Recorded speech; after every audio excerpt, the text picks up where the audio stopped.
Yo, what is up mga kapulido? Genix Motorcycle. Simple tips ulit mula kay Kapulido. Bale may i-reset tayo ngayon.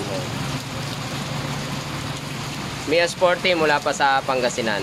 Ang problema hindi siya nagpa-schedule. Bigla na lang sumulpot. Nag-text daw siya sa akin.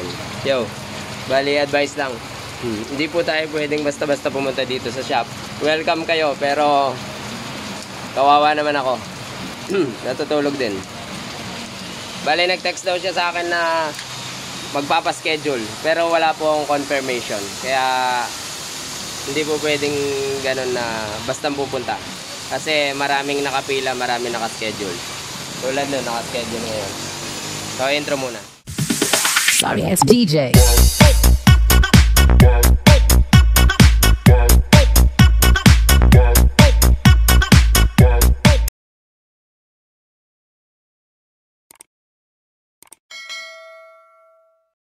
Tulad nito, naka-schedule ngayon kila sir, shoutout sa kanila.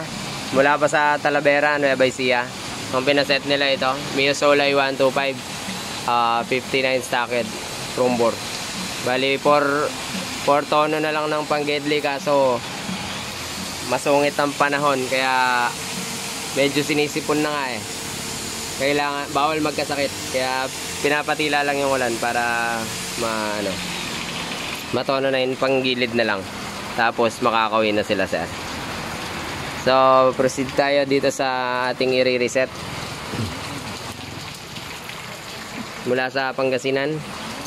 Bali nakapinto daw pala to. Yan.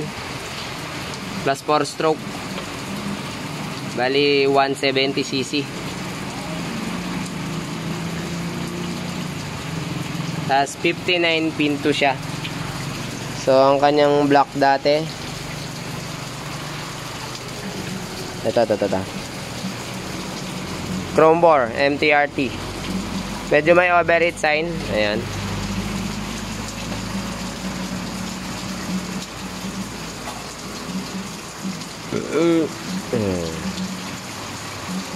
Pero okay pa naman. Ayan. Pero okay pa naman. Pero papalitan na namin ng dala ni sir ito, JBT Chrome bore. Yung kanyang head nire-refresh at saka nire-report ko. Medyo kulang sa porting para sa akin MTRT pala yan, old version. So dumating siya dito, naka-pick up, nakasakay sa pick up itong motor. Bali pinaiwan ko na lang kasi hindi pwedeng pagsabay-sabayin ko sila. Kasi natutulog din ako paminsan-minsan. Parang adik lang. Tawa sila sir. Nagpapahinga rin ng inyong lingkod. Ito, sinisipon na dahil sa ulan. Bali, ang problema niya, hindi na daw nila nagamit after ng ilang buwan na gamit na setup. Palagay ko, dahil siguro maingay na. Dahil ang kanyang cam ay nakayod. Ayan, pumatag. Anong brand ba to? Di ko sure kung anong brand to. Pero papalitan na namin syempre. Setup ko Genix Racing Cam 6.8 ilalagay natin. Hindi ko alam anong brand to. Parang Yolak siguro. Siguro Yolak or Old Dog. Yun. Nahukay ang kanyang cam. Hindi po ibig sabihin marupok ang cam Ibig po sabihin, mayroong problema dun sa unit. So, napansin ko, kasi pinto nga to, naka base plate yan, syempre. Yan, pina-gasket maker ko na nga may napansin ako dito kung bakit siguro nahukay ang kanyang cam. So, pansinin na itong base plate, ayan. Nakalitaw yung oil pot. Ayan Nakalitaw yung butas ng oil pot. So malamang siguro nabili nila ng second hand nitong base plate. Galing siguro sa 63 na malaki siya. Ito yung naging problema. Pag po nakalitaw na ganyan, pati Ayan, nakalitaw yung daanan ng langis. Pag po nakalitaw na ganyan, syempre yung langis tatakas. So instead puro yung aakyat na langis, malakas na buga, malaking kabawasan po yan. Halos kasi laki na ng butas Tapos takas pa dito. So ang mangyayari nun, yung aakyat na langis is konti na lang papunta sa kanyang cam.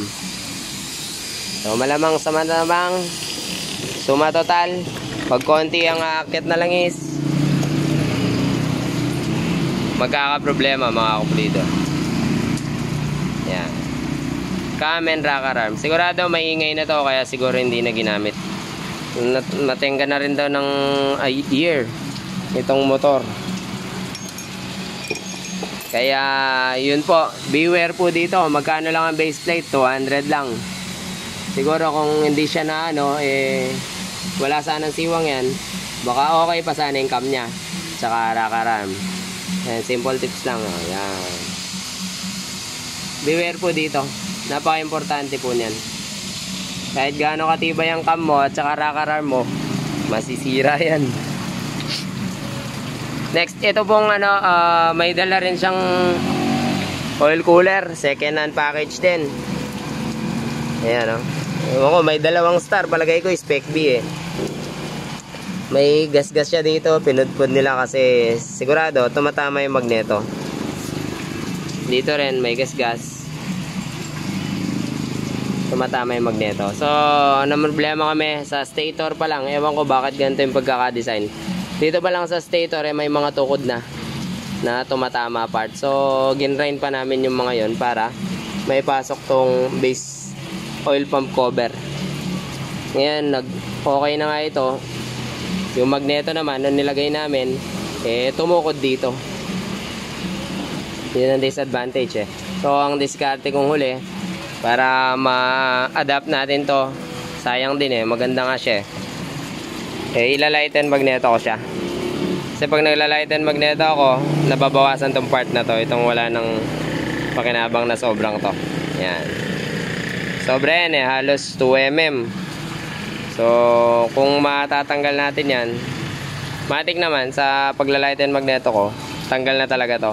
Sure na hindi na siya sasayad. Advice ko na lang si sir. Kailangan. Kasi kung hindi gagawin, etchapuero to. Ito pa pala yung kasama. So, ito po pala yung pinto Pinto tapos stock rod. 59 chrome bore. MTRT head, old version.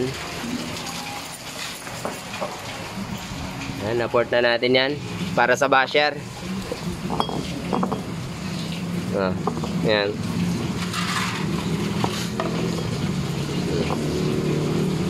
MTRT. Old version siya. Iba yung mga MTRT na ngayon Saka yung kanyang is oval pa.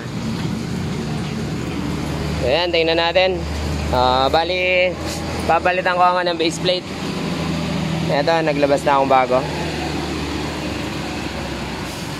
Tingnan natin palitan natin ang base plate. Tapos, tingnan nyo yung tanggalin mo to.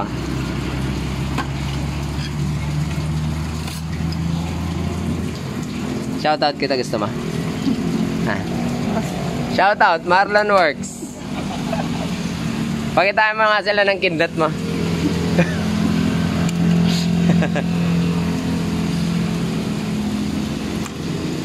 Yun galing pala magtanggal ng gasket ni Marlon Works. Tapos may timing chain. Okay. So wala na akong papel dito. Wala nang base plate. Ay bali, wala nang paper gasket. Tapos wala nang head gasket. Dalawang base plate lang.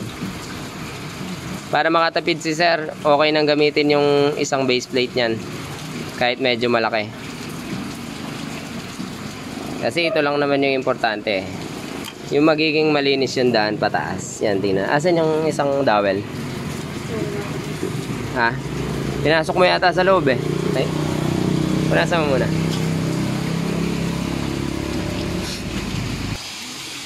Yan. Tingnan nyo. Sakto, diba? So, magkano lang yung base plate? Di sana siya nasiraan ulit ng mas malaking gastusin para lang sa base plate na mura. So, yung mga mechanic po, ano, tingnan na lang syempre. Tapos,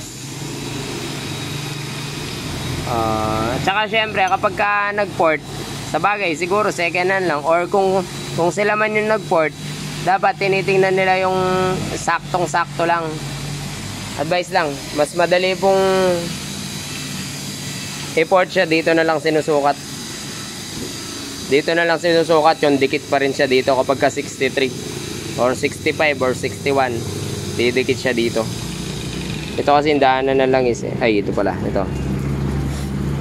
Dapat yung pagpo-port na itong gilid, saktong-saktong nakalapat itong daanan na lang is.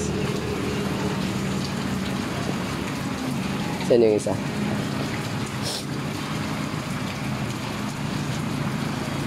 Alin ba yung mas maganda?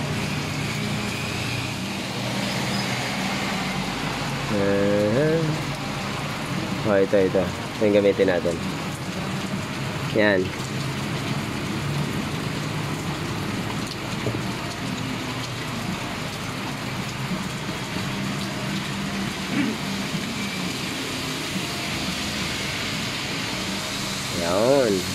Tingnan yung diferensya ng butas. Napakalaki. So, ayan, okay na yan. Hindi natatakas yung langis. Yan, aakyat na yan. So, walang problema kahit malaki na tong isa. Walang problema kahit malaki na tong isa. Kasi, yung pinapriority natin na dadaanan na langis, isa aakyat na. Goods na yun, mga kabulido. May natutunan ka? Kindata mo muna sila. Talpakan na natin ang GBT Chrome Bar. Yo, update sa ating reset na pin 2. Bali yan, naipwesto na natin. Ayan. So, ang nilighten magneto na. Ang titignan nyo, napakalayo na. Ayan na. Bakit? Kasi yung lighten magneto pagka nag-lighten magneto kasi ako, mawawala tong part na to. Yan. So, papatag yan. Papareho siya sa magnet. Kaya, yun lang naman yun. Ayan, napinturahan na rin. So, malayo na yan. Tips lang. Ayan. So, no side na yan.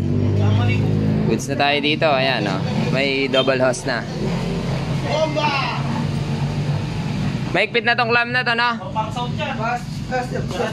Tapos, hawakan mo to. Yan, dyan yung pupwesto. So, mag-i-in yung langis dyan. Tapos dito naman mag-out. Didiretso dun. Yan. So, yan. Double line siya. So, yan. Diretso na. Pwede na isara to. Yung update sa ating 170cc. Bali, Portono tayo. Portono pa lang. May half crank ako para pantono ng gilid. Battery, walang battery ito. So, nilagyan ko na 5L.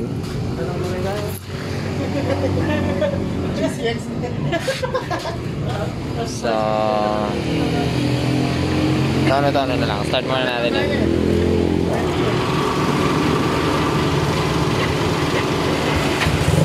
Yun, one click.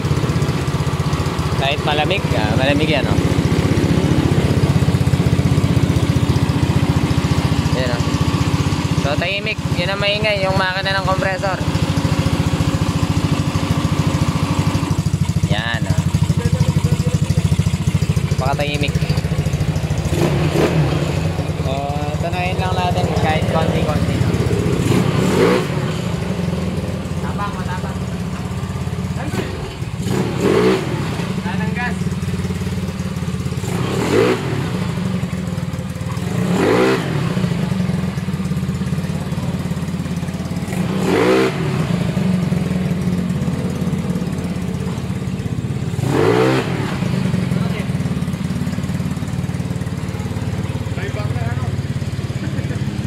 Ano yan? Buyback?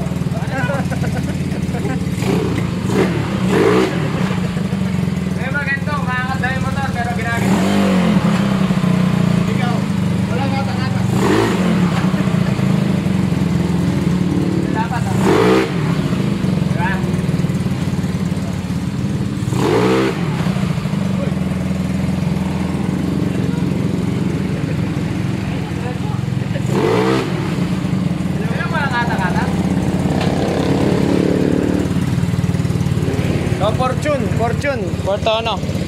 Maya okay na. Update sa ating ni-reset. Dito yung may-ari, taga Pangasinan. Road testin lang natin dito. Kukunin na nila. Mamamaalam na. Matagal siya nag-check-in dito eh. Backride ka? Backride ka? Ako? O, dyan muna. Diyan muna. O, tapos backride ka. Mamaya. 69cc 170. 59 pin. Dati daw, mas malakas pa yung 59 stock niya. Compare sa set nila ngayon na 170cc. Ngayon, ano ba? Ngayon. Ano cam Tapos hindi siya nagtagal. Ano cam nito? Cam niya. Lyrics? Dati 7.0, tapos nire-grind pa daw 7.5. Nalagay ko ngayon 6.8 Gentex cam. Goods naman to, di ba? Tahimik na tahimik. Tara. Try lang natin. Wala tayong pan-testing. Ayaw ng sniper eh. Palagi umiyak.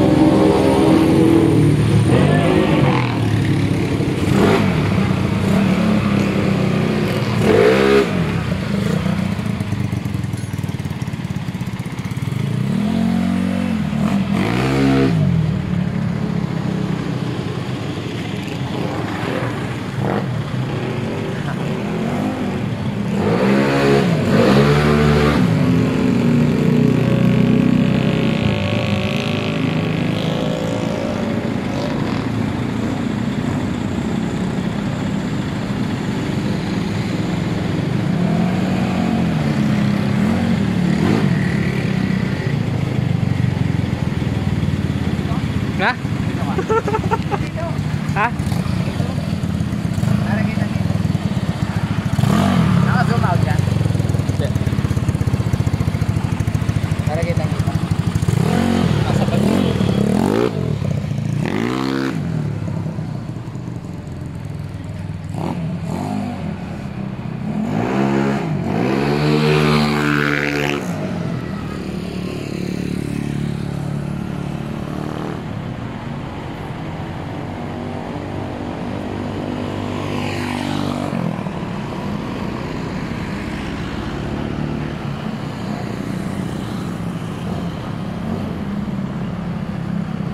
Okay ka? Ha? Okay ka? Kakakarap? Nakapa ka? Ha? Oo, okay na natin sa netap. Pinalwal-walwal ko na. Wala greeting kaya natin. Ha? Wala greeting kaya natin. Total matagal na to dito. Okay na natin ginawa. Inanlipig ako na to ilang beses dahil matagal natin tinono ito. Salamat sa panonood. Done upgrade. 170cc. Tahimik. Tahimik ko. Tapos done install ng oil cooler. Ayan. Ito, bali itong oil cooler nito is full rotation yung langis na dumadaan dito. Unlike sa ginagawa nating DIY, yung pumupunta lang sa head yung umiikot na langis. So ito, complete, buong langis dito dumadaan bago bumaba, umikot sa mga components ng makina. So yan, salamat sa panonood. Napakatahimik.